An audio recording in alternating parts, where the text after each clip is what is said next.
امام ربانی مجدد بات میں لکھا ہے کہ 15 شعبان کی رات سال کے بجٹ کی رات ہوتی ہے۔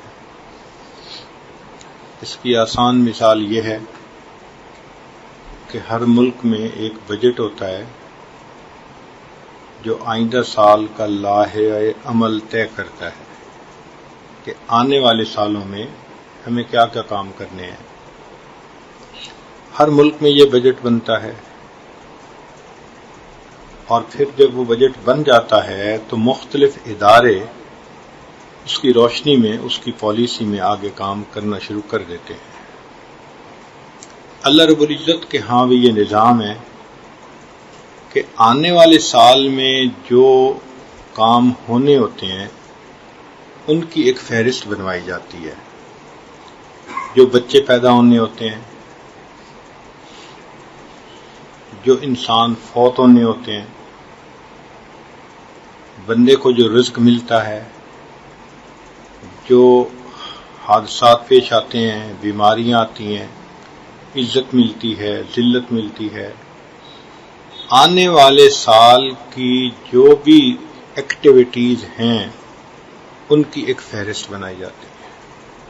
اس لیے نبی الاسلام نے ارشاد فرمایا کہ میرا جی چاہتا ہے کہ میں اس دن روزے سے ہوں جب آئندہ سال کے مردوں کی فہرست بنائی جائے۔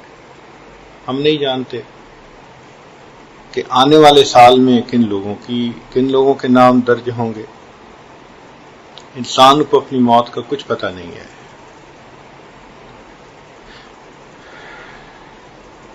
تو ایک تو آنے والے سال کی بجٹ کی رات۔ اب اگر غور کریں تو ہماری جتنی پریشانیاں ہیں وہ انہی سے متعلق۔ کسی عورت کے ہاں اولاد نہیں، وہ بھی رزق میں شامل۔ کسی انسان کی شادی نہیں ہو رہی تو بیوی کا ملنا بھی رزق میں شامل۔ کسی کو جاب نہیں مل رہی، جاب ملنا رزق میں شامل۔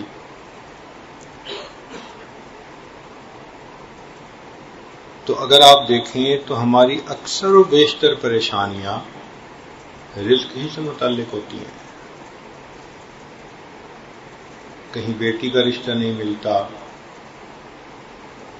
کہیں بیوی کو خامند کی محبت نہیں ملتی، کہیں خامند کو بیوی کی وفا نہیں ملتی، کسی کا کاروبار اچھا نہیں چلتا، کوئی قرضوں میں دبا ہوا ہے، کوئی محنت کے باوجود کچھ نہیں کما پاتا، بچوں کو پڑھائی نہیں کرا سکتا۔ اکثر و بیشتر پریشانیاں انہی سے متعلق ہیں۔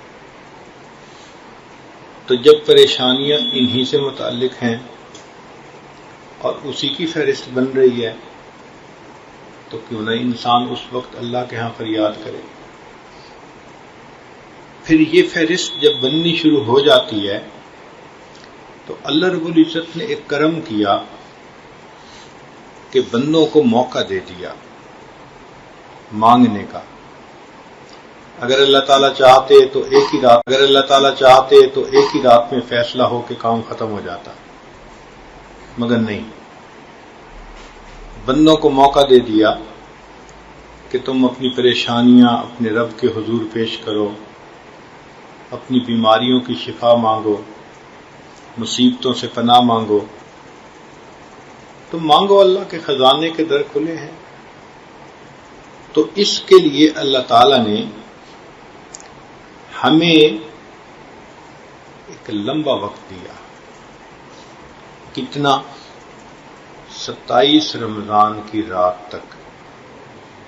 27 رمضان کی رات تک یہ فیصلے مکمل ہو جاتے ہیں اور پھر وہ فہرست فرشتوں کو ایگزیکیوشن کے لیے آگے فارورڈ کر دی جاتی ہے۔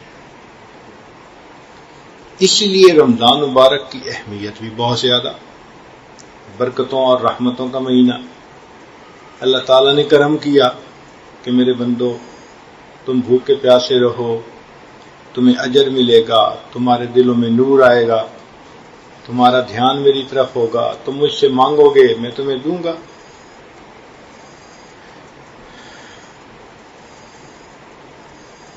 کرنی تھی مغفرت تو بہانے بنا دیے۔ اللہ رب العزت چاہتے تھے کہ بندوں کو بخشوں، تو ہمیں 1 مہینے سے زیادہ کا وقفہ دیا گیا، 40 دن سے زیادہ کا۔ یہ آج کل کے دن اور راتیں، ان میں بجٹ تیار ہو رہا ہے، تو بجائے اس کے کہ ہم مخلوق کے سامنے دھکے کھائیں اور ہاتھ پھیلائیں اور مخلوق کی طرف نظر جمائیں، کیوں نہ ہم اپنے رب سے مانگیں۔ جب وہ پروردگار دینا چاہتا ہے تو ہم کیوں نہ اس سے لیں جو دے کے خوش ہوتا ہے۔ عجیب بات یہ ہے، اللہ تعالیٰ دے کے خوش ہوتے ہیں، بندہ لے کے خوش ہوتا ہے، تو پھر اللہ سے مانگے۔ اس لیے آج کل کے دن رات اہمیت کے حامل ہیں۔ ان دن راتوں کو ایسے غفلت میں نہیں گزارنا چاہیے، بلکہ مانگنا چاہیے۔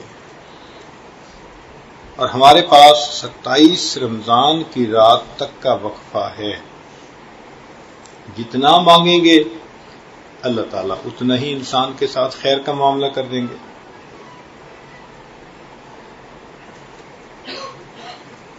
جو چاہیں اللہ تعالیٰ سے مانگیں۔ در کریم سے بندے کو کیا نہیں ملتا، تو یہ مانگنے کا وقت ہے، متوجہ اللہ ہونے کا وقت ہے، اپنے گناہوں کی معافی مانگنے کا اور اللہ کی نعمتوں کو مزید مانگنے کا وقت ہے۔ تو ہمارے پاس 27 رمضان تک کا یہ وقت موجود ہے، اس میں دعائیں مانگیں۔ پھر اللہ تعالیٰ نے عجیب فضل فرمایا کہ بتا بھی دیا کہ روزہ دار افطار کے وقت جو دعا مانگتا ہے اللہ تعالیٰ دعا قبول فرما لیتے ہیں۔ کل یوم و لیلۃ دعوۃ مستجابہ، رمضان شریف کے ہر دن میں اور ہر رات میں اس کی دعا قبول ہوتی ہے۔ اب سوچئے کتنی اللہ نے مہربانی کر دی، دعا قبول کرنے کی بھی خوشخبری دے دی۔ تو ایک تو اپنی ضروریات اللہ کے سامنے پیش کریں، حاجات اللہ کے سامنے پیش کریں اور اللہ سے رحمت کی دعا مانگیں۔ اور دوسری بات امام ربانی مجدد ثانی رحمۃ اللہ علیہ نے مکتوبات میں لکھی ہے، وہ فرماتے ہیں کہ رمضان کا مہینہ آنے والے سال کا ایک چھوٹا سا نمونہ ہوتا ہے۔ جیسے رمضان گزرے گا آنے والا سال ویسے ہی گزرے گا۔ مثلا ایک آدمی کو تہجد کی پابندی نصیب نہیں، وہ پورا رمضان تہجد کا اہتمام کرے، آپ مشاہدہ کریں گے کہ آنے والے سال میں تہجد کا پڑھنا آسان ہو جائے گا۔ ایک آدمی بدنظری کرتا ہے، وہ رمضان المبارک میں نظر کی حفاظت کرے پوری طرح، آئندہ سال میں اس کو بدنظری سے بچنے کی توفیق ہو جائے گی۔ ہم جیسے رمضان گزاریں گے اسی کا ریفلیکشن آنے والے سال میں ہوگا۔ تو جو احباب کہتے ہیں جی کہ ہم سے مراقبہ نہیں ہوتا، حقوق قلبی نہیں ہوتا، تسبیحات نہیں ہوتی، تو پھر رمضان میں کر کے دیکھ لیں۔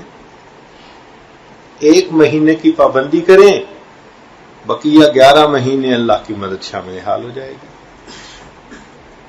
تو یہ نمونہ سپیسیمن ہم نے بنانا ہے، اور اللہ نے اس سپیسیمن کے مطابق آئندہ 11 مہینوں کی توفیق دے دینی ہے۔ اب ہم نے توفیق ہی نہیں مانگی تہجد کی، تو گلہ کس سے بھائی؟ ہم نے جھوٹ بچنے سے پناہ ہی نہیں مانگی اللہ کی، ہم نے تکبر سے، حسد سے، کینہ سے دعائیں نہیں مانگی، تو پھر گلہ کس بات کا؟ تو اس لیے رمضان المبارک ہم ایسے گزاریں کہ جیسے ہم چاہتے ہیں کہ پوری زندگی ایسے گزرے، اس کا اسکیڈول بنا لیں۔ حضرت شیخ حدیث مولانا زکریا رحمۃ اللہ علیہ کے حالات میں لکھا ہے کہ رمضان میں وہ کسی سے فالتو بات ہی نہیں کرتے تھے، تو ان کے ایک دوست نے کہا کہ میاں رمضان تو ہمارے ہاں بھی آتا ہے لیکن تمہاری طرح بخار کی طرح نہیں آتا، تمہارے اوپر تو بخار چڑھ گیا ہے۔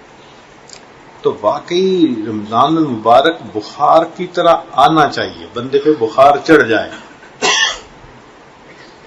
تو آپ ان آنے والے ایام کا اندازہ لگائیں کہ ان کی اہمیت کتنی ہے۔ ایک تو بجٹ آنے والے سال کا، اور دوسرا آنے والے سال میں جو اعمال کی توفیق ہے اس کا اسپیسیمن ہم رمضان شریف میں بنا لیں گے۔ جو رمضان میں جھوٹ بولا، نظر کی حفاظت نہ کی، غیبت کی، تو آنے والے سال میں کیسے گناہوں سے بچے گا؟ اور ویسے بھی سوچنے کی بات ہے کہ حدیث پاک سے ثبوت ملتا ہے کہ رمضان مبارک آنے سے پہلے جبریل علیہ السلام آتے ہیں اور شیاطین کو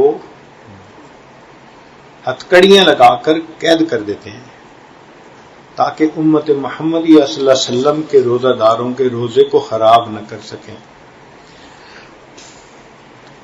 اب اگر شیاطین بڑے بڑے تو قید ہیں، پھر رمضان میں کوئی گناہ کرتا ہے تو وہ کیوں کرتا ہے؟ بھائی شیاطین تو قید ہو گئے۔ تو اس کا جواب یہ ہے کہ یا تو وہ جو چھوٹے چھوٹے شتونگڑے ہوتے ہیں اس کے لیے وہی کافی ہے، اس کو بہکانے کے لیے، بھٹکانے کے لیے بڑوں کی ضرورت ہی نہیں، چھوٹے چھوٹے ہی کافی ہیں۔ اور بعض نے فرمایا کہ نہیں، جس طرح لوہے کو بھٹی سے نکالیں تو نکالتے ہی ٹھنڈا نہیں ہو جاتا، وہ آدھا گھنٹہ گرم رہتا ہے، ہاتھ نہیں لگتا اس کو۔ تو جو نفس گناہوں کی بھٹی میں پڑا ہوا تھا، اگر کوئی بندہ اس کو رمضان میں نکال بھی لے تو رمضان میں بھی اس کی حرارت محسوس ہوتی رہتی۔ اسی طرح جو گناہوں میں ڈوبے ہوتے ہیں ان کو رمضان میں بھی نفس کی شرارت معلوم ہوتی رہتی۔ ایک چیز تو کنفرم ہو گئی نا کہ رمضان المبارک میں جو گناہ کرتے ہیں تو اس میں بڑے شیاطین کا ہاتھ نہیں ہوتا، نفس کا ہی دخل ہوتا ہے۔ تو گویا یہ ہماری روحانی بیماریوں کا لٹمس ٹیسٹ ہو گیا۔ کوئی بندہ دیکھنا چاہے نا کہ میری روحانیت کتنی ہے، تو اس کے لیے ہمارے لیے آسان ہے اس کو چیک کرنا۔ اگر روحانیت بنی ہوگی تو گناہوں سے محفوظ ہوگا،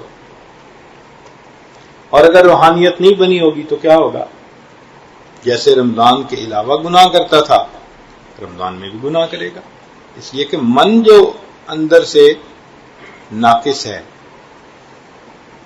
تو رمضان کے گناہ بہت زیادہ نقصان دہ ہیں، کیونکہ وہ نفس کی شرارت کی وجہ سے ہوتے ہیں، نفس کی خباثت کی وجہ سے ہوتے ہیں۔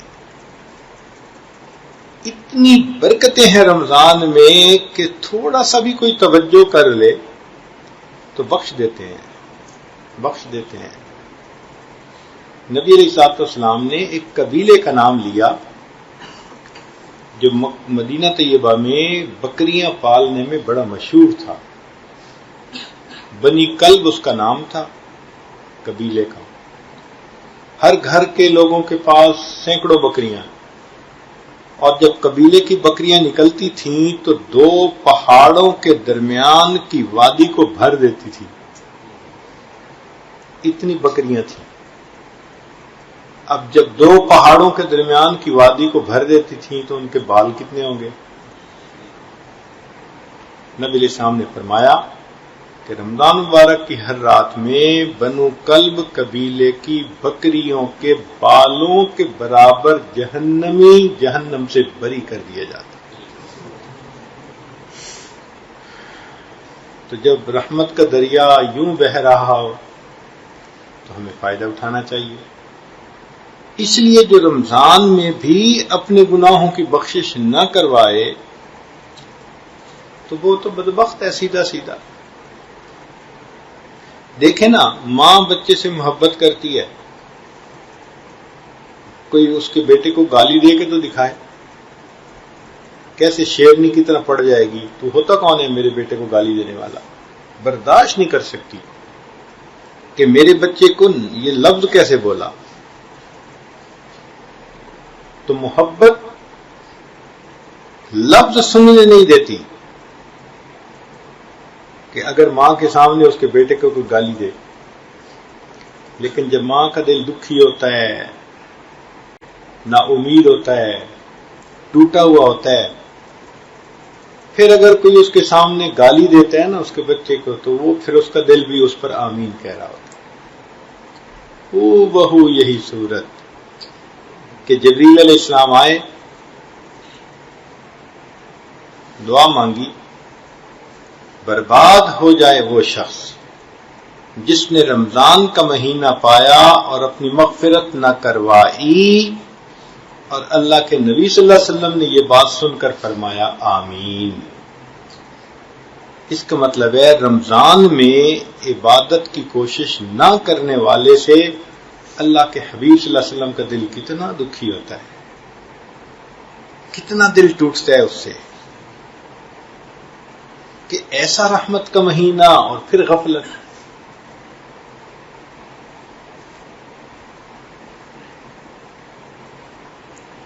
تو یہ وقت ہمارا 27 رمضان تک ہے.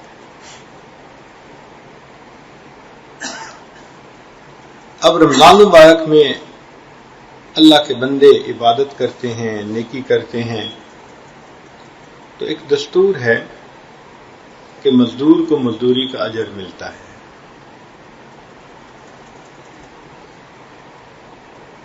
مزدور کو مزدوری کا اجر ملتا ہے. اور آپ نے دیکھا ہوگا کہ جب کوئی نمایاں کام کرتا ہے تو انعام دینے کے لیے اس کو پریزیڈنٹ ہاؤس بلاتے ہیں اور پرائم منسٹر ہاؤس بلاتے ہیں کہ جی آپ کو فلاں میڈل دیا جائے گا، آپ کو انعام دیا جائے گا.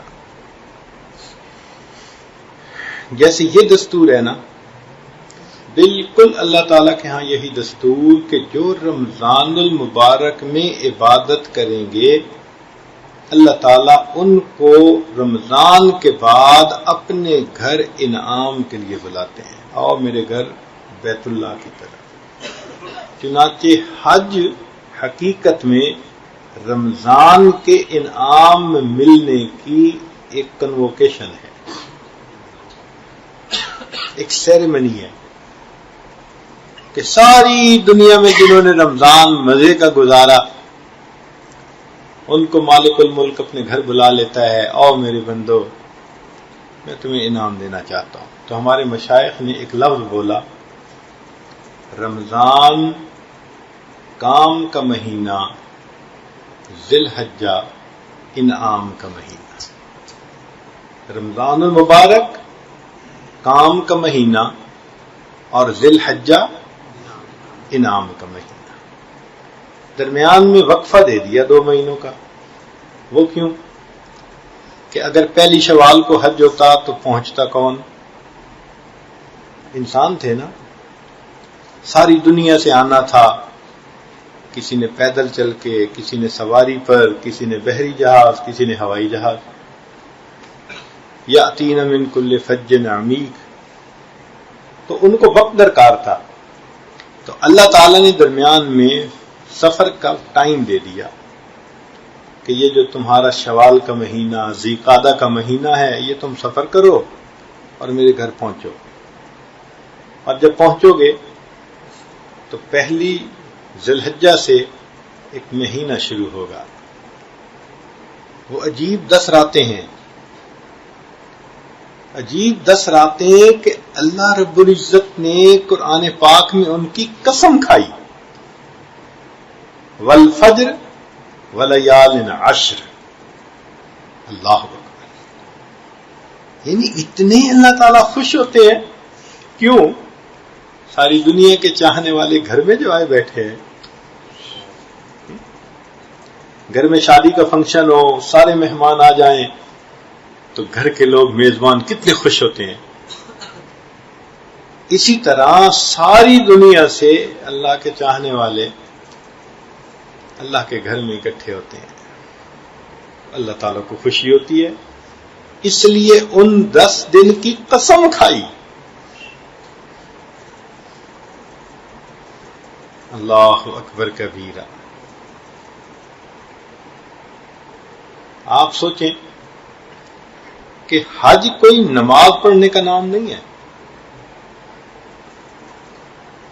کہ بندہ سمجھے ہم وہاں جائیں گے اور بیت اللہ میں 2 رکعت نماز پڑھیں گے ہماری حج ہو جائے گی. حج نماز کا نام نہیں ہے. حج کس کا نام ہے؟ میدان عرفات میں 9 ذی الحجہ کو ظہر سے لے کے مغرب کے درمیان تک جو بندہ پہنچ گیا احرام باندھ کے، اس کا گویا حج ہو گیا. یہ وقوف اعظم ہے حج کا، رکن اعظم ہے حج کا. اگر نماز ہوتی تو کتنے لوگوں کے وضو ہی نہ ہوتے، اور کئی ہم جیسے کمزور وضو کرتے پھر رہے ہوتے، اور کئی عورتیں اتنے سفر کر کے وہاں جاتی اور ان کو نماز ہی نہ پڑھنی ہوتی تو ان کے تو حج ہی نہ ہو سکتے. رب کریم کتنے مہربان ہیں. حتیٰ کہ بیمار بندہ اور بے ہوش بندہ بھی اگر عرفات میں پہنچ جائے تو اس کا بھی وقوف ہو جاتا ہے. وہ کتنے مہربان پروردگار ہیں. مانگو. چنانچہ نبی علیہ الصلوۃ والسلام نے ارشاد فرمایا کہ میں نے شیطان کو اتنا ذلیل ہوتے کبھی نہیں دیکھا. یا تو بدر کے دن دیکھا تھا، ذلیل ہو گیا تھا، اور یا پھر میں نے اس کو دیکھا کہ عرفات کے دن جتنا شیطان ذلیل ہوتا ہے اتنا کبھی نہیں ہوتا. چیختا ہے، چلاتا ہے، مٹی سر میں ڈالتا ہے، میری سالوں کی محنت ضائع ہو گئی. اور اللہ رب العزت بندوں کو معاف کر دیتے ہیں.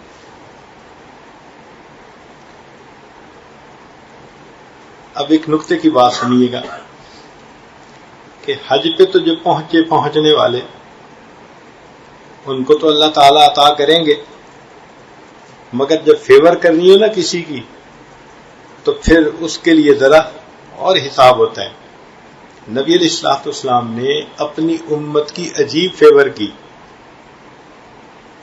کیا کہ نبی علیہ السلام نے ایک دعا مانگی، اللہ حاجی کی بھی مغفرت فرما، اللہ حاجی کی بھی مغفرت فرما، اور جس کی مغفرت کی حاجی دعا کرے اس کی بھی مغفرت فرما. قیامت تک کے لیے جتنے حاجی ہوں گے ان کی دعاؤں پر نبی علیہ السلام کی دعا کا سایہ ہے. اللہ حاجی کی بھی مغفرت فرما، اور جس کی مغفرت کی حاجی دعا کرے اس کی بھی مغفرت. اگر ہماری دعاؤں کا انحصار ہوتا تو یہ جھوٹی زبانیں کیا دعا مانگتی، کیا قبول ہوتی. لیکن اب تو نبی السلام کی دعا کا سایہ حاصل ہو گیا، دعائیں بھی قبول. پھر یہ تو پہلا رکن تھا. اس کی مثال یوں سمجھ لیں کہ ہم نے ایک مرتبہ ایک نکاح پڑھانا تھا، تو ہم نے دیکھا کہ ان کے ہاں جب بارات آئی تو ہر بندے کو انہوں نے 1000 روپے کا ہار پہنایا. کہیں پھولوں کے ہار پہناتے ہیں، کہیں نوٹوں کے ہار پہنا دیتے ہیں. ہم نے پوچھا بھی کیوں کیا؟ کہنے لگے جی ہم نے اپنے مہمان کا اکرام کیا. تو میں نے کہا اچھا ہمیں بات ایک سمجھ میں آ گئی. کیا؟ میں نے کہا بات سمجھ میں یہ آئی کہ تمہارے گھر مہمان آنا تھا تو تم نے اس کے گلے میں 1000 روپے کا نوٹ نوٹوں کے ہار ڈال دیے. اللہ تعالیٰ بھی اپنے گھر بلاتے ہیں اور اپنے گھر سے آنے سے پہلے میدان عرفات میں بلا کے کہتے ہیں کہ میں تمہیں کیا ہار پہناؤں، تم خود جو پہننا چاہتے ہو، جتنا مانگنا چاہتے ہو میرے بندو مانگو، میں تمہاری مرضی کے مطابق تمہیں عطا کروں گا. بندوں کو اختیار دے دیا. جب ہم نے کر لیا وقوف عرفات تو فرمایا آؤ بھائی میدان منا میں تم ذرا 2-3 دن ٹھہرو. تم 2 دشمنوں کو جانتے ہو نا؟ یا اللہ کون سے؟ ایک نفس بھی دشمن ہے، ایک شیطان بھی دشمن ہے. تو بھئی ان دشمنوں سے برات کا اظہار کرو نا. ایک تو تم قربانی کرو جیسے نفس پہ چھری پھیر رہے ہو، اور دوسرا شیطان کو کنکری مارو، نفرت کا اظہار کرو کہ تم ہمارے ہو. شیطان کو کنکری مارنے پر اجر کتنا بڑا. فقہا نے لکھا کہ شیطان کو ٹوٹل سب دنوں میں 70 کے قریب کنکریاں لگتی ہیں ٹوٹل. ہر کنکری کے بدلے اتنا بڑا گناہ معاف ہوتا ہے، اگر وہ معاف نہ ہوتا اس بندے کو یقیناً جہنم میں لے جانے کا سبب بنتا. اتنا بڑا گناہ معاف ہوتا ہے. تو 70 کبیرہ گناہ معاف ہو گئے. سبحان اللہ. یا اللہ اب تو ہم نے شیطان سے بھی نفرت کا اظہار کر لیا اور جانور بھی ذبح کر دیا، خواہشات کے گلے پہ بھی چھری پھیر دی. تو میں ہاں تم ہمارے ہو نا، اب آؤ ہمارے گھر میں. کیا کام رہ گیا؟ تو میں تم نے ہمارا دیدار نہیں کرنا، ہم سے ملاقات نہیں کرنی. اس لیے اس طواف کا نام بھی طواف زیارت رکھا گیا. آنکھ والا تیرے جوبن کا تماشا دیکھے، دیدہ ایک اور کو کیا آئے نظر کیا دیکھے. تو یہ طواف زیارت حقیقت میں رمضان کا انعام ہے. تو یہ سٹوری شروع ہوتی ہے 15 شعبان سے اور اس کا عروج ہوتا ہے طواف زیارت کے اوپر. پھر طواف زیارت کے بعد جتنے دن رہنا ہے رہو، طواف وداع کرو، پھر اپنے گھروں کو جاؤ. سبحان اللہ. اللہ تیری شان. تو رمضان المبارک کام کا مہینہ اور ذی الحجہ انعام کا مہینہ. یہ وجہ تھی کہ اللہ کے حبیب صلی اللہ علیہ وسلم رمضان المبارک کے آنے کا انتظار فرماتے تھے. 2 مہینے پہلے سے دعا مانگتے تھے، اللہم بارک لنا فی رجب و شعبان وبلغنا رمضان. تو بھئی 2 مہینے پہلے سے دعا مانگ رہے ہیں تو نبی علیہ السلام اہمیت جانتے ہیں نا کہ رمضان کی اہمیت کیا ہے. تو آپ رمضان میں خوب محنت کریں. 1 مہینہ ہے نا، 1 مہینے میں انسان اگر گناہوں کو کرنا چھوڑ دے تو کون سا مشکل کام ہے. آئندہ پھر اللہ توفیق دے دیتے ہیں، چھڑوا دیتے ہیں. اس لیے یہ ہماری زندگی کا اہم مہینہ ہے. ہمارے اسلاف جب ایک دوسرے کا تذکرہ کرتے تھے نا تو کسی کی فضیلت کو بیان کرنا ہوتا وہ کہتے ہو وہ تو اپنی زندگی کے 45 رمضان گزار چکا ہے. یعنی رمضان المبارک کا گزارنا ان کے نزدیک بزرگی کا معیار تھا کہ جی اس کو تو بڑا موقع ملا عبادت کرنے کا. وہ تو 45 رمضان گزار چکا ہے. اس لیے ہمارے اسلاف 6 مہینے رمضان کے آنے کا انتظار کرتے تھے. ہمارے اکابر 6 مہینے رمضان المبارک کے آنے کی دعائیں مانگتے تھے، اور جب رمضان گزر جاتا تھا تو بقیہ سال کے 6 مہینے رمضان کی قبولیت کی دعائیں مانگتے تھے. پورا سال ہی رمضان کی دعائیں مانگتے رہتے تھے. اس لیے رمضان المبارک کی برکتوں کا کہنا ہی کیا. حضرت علی رضی اللہ عنہ فرمایا کرتے تھے کہ اللہ تعالیٰ اپنے حبیب صلی اللہ علیہ وسلم کی امت کو عذاب دینا ہی نہیں چاہتے. اللہ تعالیٰ اپنے حبیب صلی اللہ علیہ وسلم کی امت کو عذاب دینا ہی نہیں چاہتے. تو کسی نے پوچھا دلیل کیا؟ فرمایا اگر عذاب دینا ہوتا اس امت کو رمضان کا مہینہ عطا نہ کرتے.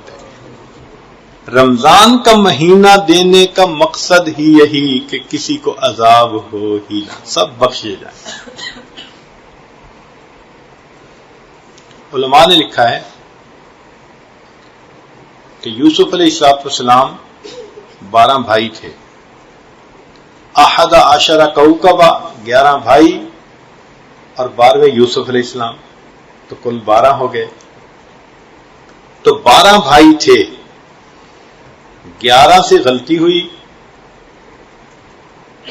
مگر 12ویں کے صدقے 11 کی غلطی معاف ہو گئی. تو رمضان مبارک کی مثال یوسف علیہ السلام کی ہے، جو 11 مہینے گناہ کر بیٹھتے ہیں. اگر رمضان کو صحیح طریقے سے گزار لیں تو اللہ اس رمضان کے مہینے کے صدقے 11 مہینوں کے گناہوں کو معاف فرما دیتے. اپنے لیے بھی دعا مانگیں، عزیز و اقارب کے لیے، امت کے لیے. دنیا کی نعمتیں مانگیں اور آخرت کی نعمتیں مانگیں، ہدایت مانگیں، ایمان مانگیں، جو جی میں آئے مانگیں، مگر مانگیں ضرور. یہ نہ ہو کہ اتنا بابرکت وقت آ کے گزر بھی جائے اور ہمیں احساس ہی نہ ہو کہ بھئی ہے یہ. تو اللہ تعالی ہمیں اس وقت کی قدر دانی کی توفیق عطا فرمائے. ابھی سے تیاری کر لیں. رمضان مبارک کی تیاری یہ نہیں ہوتی کہ بس گھر کے اندر گروسری ڈلوا لی اور کھانا پینا ہر چیز مہیا، یہ تیاری ہے. یہ تو ضرورت ہے. ضرورت الگ چیز ہوتی ہے، مقصد الگ چیز ہوتا ہے. اصل تو یہ کہ ابھی سے گناہوں کو چھوڑ کر توبہ کر کے عبادت، نفل، ذکر، تسبیح، تلاوت، ان تمام چیزوں کی پابندی شروع کر دیں. اور ابھی تو چند دن باقی رہ گئے. امام ربانی مجد الثانی رحمۃ اللہ علیہ نے مثال دی ہے. وہ فرماتے ہیں کہ جب دن نکلنا ہوتا ہے تو سورج طلوع ہونے سے 1.5-2 گھنٹے پہلے صبح صادق ہوتی ہے. تاریک رات کی حالت میں پاؤ پھٹتی ہے اور صبح کی روشنی نمودار ہونی شروع ہوتی ہے. اور پھر یہ روشنی بڑھتی ہے حتیٰ کہ سورج نکلنے سے 10-15 منٹ پہلے ایسے ہی روشنی ہوتی ہے جیسے کہ سورج نکلنے کے بعد کی روشنی. تجربہ اس طرح کہ اگر کسی بندے کو نماز پڑھنے میں دیر ہو جائے تو وہ آسمان کی طرف دیکھے کہ جی قضا ہو گئی، لیکن چارٹ کو دیکھے گا تو پتہ چلے گا نہیں 10 منٹ ہیں. لیکن روشنی اتنی ہو چکی ہوتی ہے کہ بندہ محسوس کرتا ہے کہ سورج نکل چکا. تو اس کا مطلب یہ کہ 15 شعبان کو ان برکات کے جو دن ہے اس کی صبح صادق شروع ہوتی ہے. ہر دن میں یہ نورانیت بڑھتی ہے حتیٰ کہ 29 شعبان کو ایسے ہی یہ انوارات ہوتے ہیں جیسے کہ رمضان کے انوارات ہوتے ہیں. اس لیے ان دنوں میں عام بندہ بھی محسوس کرتا ہے کہ نیکی کو جی زیادہ چاہتا ہے، اور جو صاحب باطن ہو وہ تو آسمان سے بارش کی طرح رحمتوں کو برستا آنکھوں سے دیکھتے ہیں.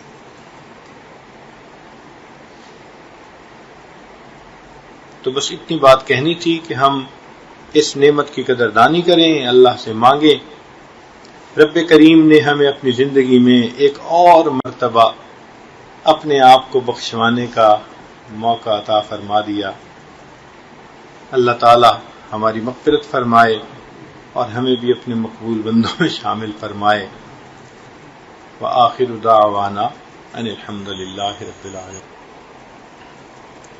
عشق خدا یار و نار غضب دی،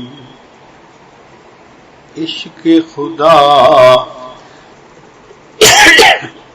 یار و نار غضب دی، تے ویکھو قسمت وچ ونج پئی ہاں تے سڑ بھج گئی ہاں۔ عشق خدا یار و نار غضب دی، تے ویکھو قسمت وچ ونج پئی ہاں تے سڑ بھج گئی ہاں۔ عشق خدا یار و نار غضب دی، تے ویکھو قسمت وچ ونج پئی ہاں تے سڑ بھج گئی ہاں۔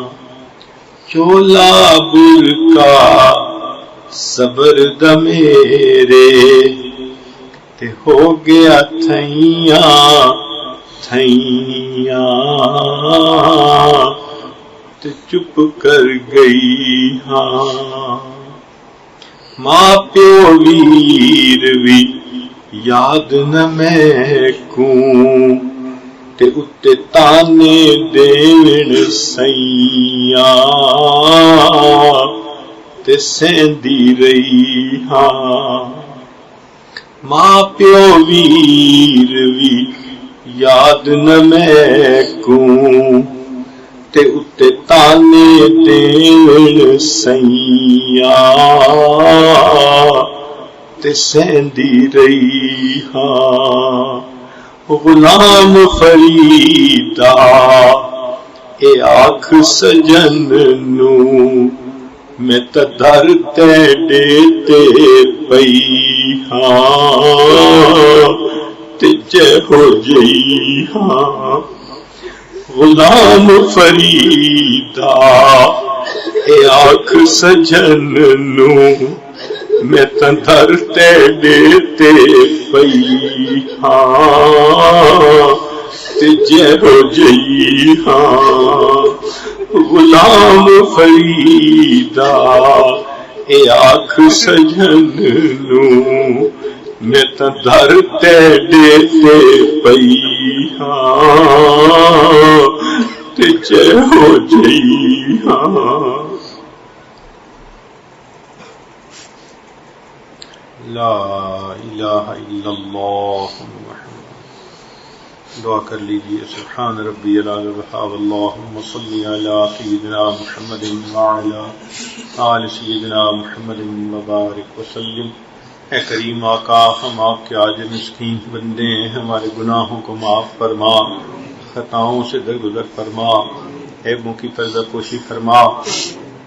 اللہ ہماری نگاہوں کو پاک فرما، دلوں کو صاف فرما، سینوں کو اپنی محبت سے لبریز فرما، اپنے عشق کی آتش ہمارے سینوں میں پیدا فرما، ہمارے انگ انگ سے اپنے ذکر کو جاری فرما، روئے روئے سے اپنے ذکر کو جاری فرما، ہڈی ہڈی بوٹی بوٹی میں اپنی محبت پیدا فرما۔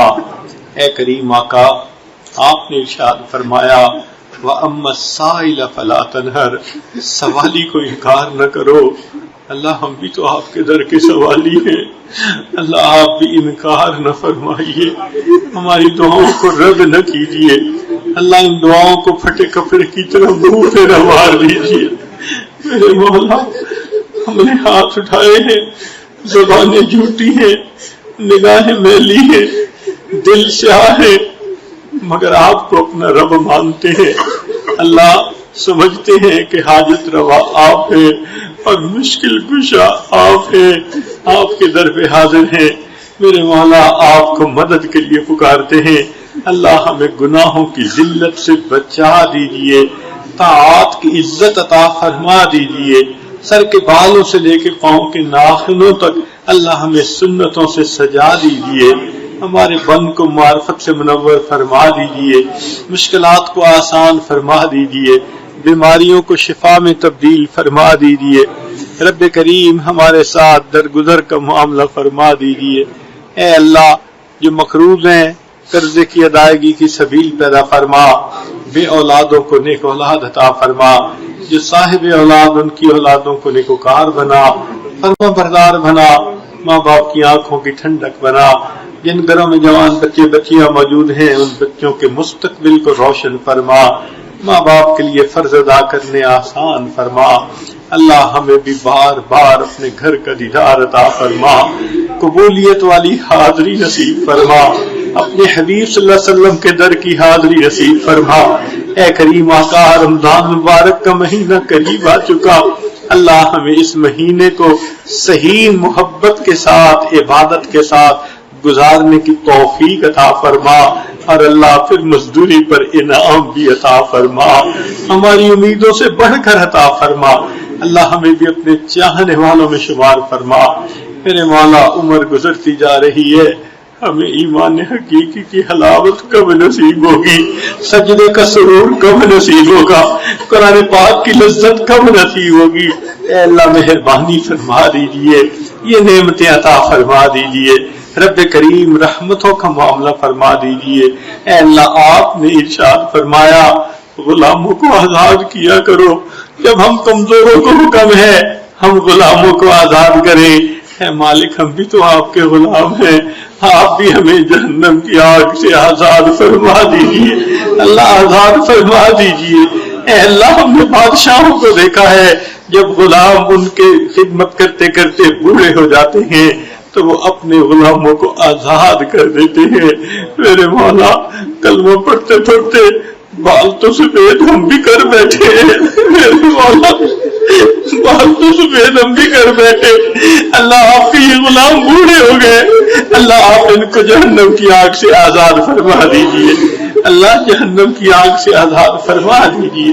مہربانی کا معاملہ فرمائیے، جو مرد عورتیں موجود ہیں اللہ سب کے دلوں کی نیک مرادوں کو پورا فرما دیجئے۔ اے اللہ جو مانگا عطا فرما، جو مانگنا چاہیے تھا نہیں مانگ سکے وہ بھی عطا فرما۔ اے کریم آقا پوری امت کو اللہ ہدایت عطا فرما، جہاں بھی دین کا کام ہو رہا ہے جس شکل میں بھی ہو رہا ہے اللہ اس کو شرف قبولیت عطا فرما، اللہ ہمارے اس ملک کی حفاظت فرما۔ اے اللہ یہ ہمیں اتنا عزیز ملک ہے، اللہ ہمیں اس کی آزادی کی قدردانی کی توفیق عطا فرما، اس کو دین کا قلعہ بنا اور ہمیں شریعت و سنت کے مطابق یہاں زندگی گزارنے کی توفیق عطا فرما۔ جو اس ملک کے دشمن ہیں اللہ ان کو ہدایت عطا فرما، جن کی قسمت میں ہدایت نہیں چن چن کے دفع دور فرما۔ اے کریم آقا امت مسلمہ جہاں بھی پریشان ہے اللہ سب کی پریشانیوں کو دور فرما۔ اے کریم آقا مہربانی کا معاملہ فرما، ہماری ان دعاؤں کو اپنی رحمت سے قبول فرما۔ ربنا تقبل منا انک انت السمیع العلیم تب علینا انک انت التواب الرحیم۔ صلی اللہ تعالی علی حبیبہ سیدنا محمد وآلہ واصحابہ اجمعین برحمتک یا ارحم الراحمین۔